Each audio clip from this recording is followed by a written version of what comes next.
বিনিয়োগ জালিয়াতি ও ডিজিটাল প্রতারণার ফাঁদে পড়ে হাওড়ার দুই বাসিন্দা প্রায় ৬৭ লক্ষ টাকা খুইয়েছেন। এদের মধ্যে একজন বয়স্ক ব্যক্তি এবং অপরজন ছিলেন মহিলা। অবশ্য এই দুটি পৃথক ঘটনায় তদন্তে নেবে হাওড়া সিটি পুলিশের সাইবার ক্রাইম থানা। পশ্চিম দিল্লি ও কানপুর থেকে দুইজনকে গ্রেপ্তার করে হাওড়ায় নিয়ে আসে। আজকে আমরা এখানে মোট দুটো কেস নিয়ে ব্রিফ করব।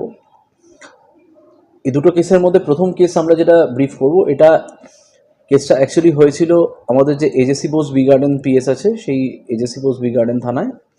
তারপর কেসটার গ্র্যাভিটি বুঝে এটা আমরা আমাদের যে স্পেশালাইজ সাইবার থানা আছে সেই সাইবার থানায় আমরা কেসটা ট্রান্সফার করি। এটা যেটা আছে এটা একটা ডিজিটাল অ্যারেস্টের কেস আছে। একজন ভিকটিম মহিলা। এক্ষেত্রে ভিকটিম প্রায় 4 দিন ধরে 15 এপ্রিল থেকে শুরু করে 19 এপ্রিল 4 দিন ধরে উনি সোকল্ড ডিজিটালি অ্যারেস্টেড ছিলেন। ওপারে যিনি ফ্রডস্টার যে ছিল আর কি, সে নিজেকে সিবিআই অফিসার বলে পরিচয় দেয় এবং একে ডিজিটালি অ্যারেস্ট করে রাখে। তারপর কোটাক মাহিন্দ্রা ব্যাংকের একটা অ্যাকাউন্ট দেয় এবং সেই অ্যাকাউন্টে ফাইনালি এই মেয়েটা প্রায় 27 লাখ টাকা উনি দিয়ে দেন যে ভিকটিম আছেন। উত্তরপ্রদেশের কানপুর থেকে আমরা একজনকে অ্যারেস্ট করি। এর নাম হচ্ছে বিশাল সিং। 28 বছর বয়স।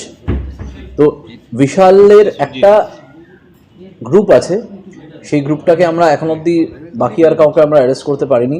বিশালকে এনে আমরা মোট 8 দিনের পিসি পেয়েছি। এই পিসি পিরিয়ডে আমরা চেষ্টা করব বাকি নামগুলো নেওয়ার, বাট বিশাল স্বীকার করেছে যে ওই বেসিক্যালি এই গ্রুপের মাথা আছে। আমরা এবার বিশালকে ধরে বিশালকে ওর থেকে লিড নিয়ে বাকিটা ধরার চেষ্টা করব।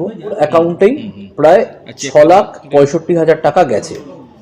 এই যে এন্টায়ার যে টাকাটা আছে, এই এন্টায়ার টাকাটা ওদের যারা যতজন গ্যাং মেম্বার আছে সবার মধ্যে ভাগ করে নিয়েছে। তার মধ্যে বিশাল ভাগ পেয়েছে 6,65,000।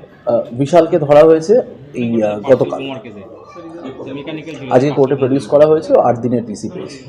তো এই পার্টিকুলার কেসটা যেটা আছে, এই কেসে সবার আগে আমি মোডাস অপারেন্ডিটা ব্যাখ্যা করি।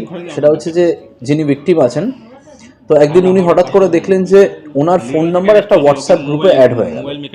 এটা খুব অস্বাভাবিক কিছু না।